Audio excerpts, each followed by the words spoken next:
Hello friends, আশা করি সকলেই ভালো আছেন। তো আজকে আমরা অ্যানালিসিস করব, প্রিভিউ করব বিগ ব্যাশের 3তম ম্যাচের ব্যাপারে। ম্যাচটি হচ্ছে Hobart hurricane versus Sydney thunder টিমের মধ্যকার ম্যাচ।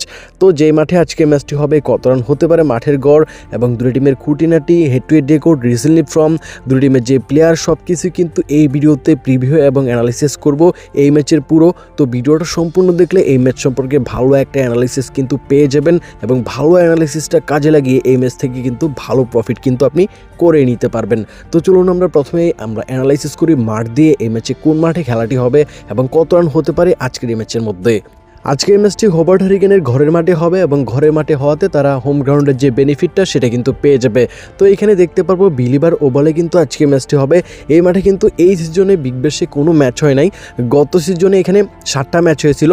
7টা ম্যাচের মধ্যে দেখা গেছে সেকেন্ড ব্যাটটা বেশি উইন করেছিল, 5টা ম্যাচ সেকেন্ড ব্যাট উইন করেছিল, 2টা ম্যাচ ফার্স্ট ব্যাট উইন করেছিল। আজকের ম্যাচের মধ্যে ফেভারিট থাকবে, টস উইন করে এখানে বল নিতে পারলে ভালো হবে।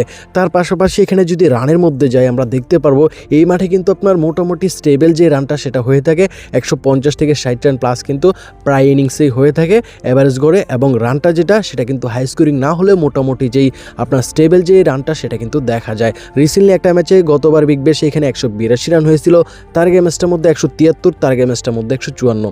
হাই স্কোরিংটা না হলেও কিন্তু মোটামুটি যে স্টেবল রানটা সেটা কিন্তু আপনারা আজকে ম্যাচের মধ্যে দেখতে পারবেন। এতটা কম রান হবে না, মোটামুটি একটা ভালো রান কিন্তু হবে আজকে ম্যাচের মধ্যে। তার পাশাপাশি এখানে দেখতে পারবো ফেস বলারের চাহিদা কিন্তু বেশি থাকবে এই মাঠটির মধ্যে।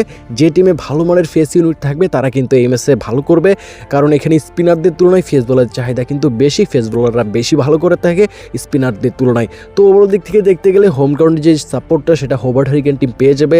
তার পাশাপাশি সেকেন্ড ব্যাটটি ফেভারিট থাকবে, এখানে টস উইন করে এখানে বল নিতে পারলে ভালো হবে। ফার্স্ট ব্যাট যে উইন করবে না এরকম কিন্তু না, সেকেন্ড ব্যাটের চাহিদা বেশি এই মাঠে, গতবারও ছিল, এবারও কিন্তু আশা করা যায় থাকবে। তার পাশাপাশি রানটা কিন্তু এতটা হাই স্কোরিং না, আবার এতটা লো স্কোরিং না, স্টেবল রান কিন্তু আমরা দেখতে পারবো এই মাঠে আজকের ম্যাচের মধ্যে। দুই টিমের যদি আমরা রিসেন্টলি ফর্মটা দেখতে পারবো, দুই টিম কিন্তু এবার বিগ ব্যাশে কোনো ম্যাচই খেলে নাই, সেজন্য তাদের ফর্মটা কিন্তু আমরা ধরতে পারতেছি না। তবে এখানে এই মাঠের যে গড়টা সেটা কিন্তু আমরা দেখতে পারবো। এই মাঠের মধ্যে কিন্তু হোবার্ট হারিকেনের যে উইন চান্সের যে রেকর্ড সেটা কিন্তু অনেকটাই ভালো। 80% গড়ে কিন্তু তারা এই মাঠের মধ্যে ম্যাচ উইন করে থাকে। মোট কথায় বলতে গেলে 10টা ম্যাচ খেললে 8টা উইন করে থাকে, 2টা হেরে থাকে। মাঠের রেকর্ড কিন্তু হোবার্ট হারিকেনের হোম গ্রাউন্ডের অনেক ভালো তাদের। তার পাশাপাশি সিডনি থান্ডার কিন্তু এই মাঠে তেমন ভালো করতে পারে না, এখানে 20% গড়ে কিন্তু ম্যাচ উইন করে থাকে। 10টা ম্যাচ খেললে এভারেজে 2টা ম্যাচ উইন করে 8টা ম্যাচই হেরে থাকে। এই মাঠের যে রেকর্ডটা দুই টিমের কিন্তু আমরা তুলে ধরলাম। তো দেখতে পাচ্ছি হোবার্ট হারিকেন কিন্তু এই মাঠে ভালো করে সিডনি থান্ডারের তুলনায় এবং অনেকটাই ভালো। তবে দেখার বিষয় আজকের ম্যাচে তারা হোম গ্রাউন্ডে যে বেনিফিটটা হোবার্ট হারিকেন টিম সেটা কতটা তুলতে পারে, এবং হেড টু হেড রেকর্ডেও কিন্তু আমরা দেখতে পারবো এখানে হোবার্ট হারিকেন কিন্তু অনেক ভালো খেলে থাকে সিডনি থান্ডারের বিপক্ষে। দুই টিমের বিগ ব্যাশের ইতিহাসে 22টি ম্যাচ হয়েছে, 22টি ম্যাচের মধ্যে বেশিরভাগ ক্ষেত্রে ম্যাচগুলো কিন্তু এখানে হোবার্ট হারিকেন উইন করেছে, 14টা ম্যাচ উইন করেছে থান্ডারের বিরুদ্ধে, আর থান্ডার কিন্তু এখানে 8টি ম্যাচ উইন করেছে। তো বুঝতেই পারতেছেন হেড টু হেড রেকর্ডে কিন্তু হোবার্ট হারিকেনের যে পাল্লাটা সেটা কিন্তু আমরা অনেকটা ভারী দেখতে পারতেছি। মাঠের গড় এবং যে এখানে আপনার হেড টু হেড রেকর্ড দুই জায়গাতে কিন্তু আমরা এখানে সিডনি থান্ডারের তুলনায় হোবার্ট হারিকেনের পাল্লাটা ভারী দেখতে পারতেছি, তারা কিন্তু ভালো করে থাকে।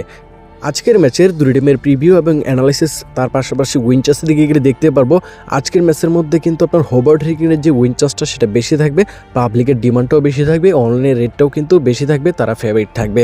তো এখানে দেখতে পারবো মাঠের যেই গড়, যে মাঠে আজকের ম্যাচটি হবে সেইখানে কিন্তু হোবার্ট হারিকেন ভালো করে থাকে, তাদের উইন রেকর্ড কিন্তু মাঠের অনেকটাই ভালো, যেখানে কিনা সিডনি থান্ডারের অনেকটাই কম। তার পাশাপাশি হেড টু হেড রেকর্ডেও এখানে হোবার্ট হারিকেনের পাল্লাটা ভারী, এবং এখানে আমরা দেখতে পারবো সিডনি থান্ডার কিন্তু হেড টু হেড রেকর্ডে পিছিয়ে থাকবে, এবং পাবলিকের যে ডিমান্ড এবং অনলাইন যে রেট সব দিক থেকে কিন্তু এখানে হোবার্ট হারিকেনের ফেভারিটের চান্স বেশি, তারা বাড়তি টিম থাকবে। তো ওভারঅল দিক থেকে দেখতে গেলে পাবলিকের ডিমান্ড এভরিথিং সব কিছুই কিন্তু হোবার্ট হারিকেনের পক্ষে। তবে এখানে সিডনি থান্ডার যে উইন করতে পারবে না এরকম কিন্তু না, রেকর্ডের বিরুদ্ধে কিন্তু অনেক কিছুই হচ্ছে, নতুন নতুন রেকর্ড তৈরি হচ্ছে।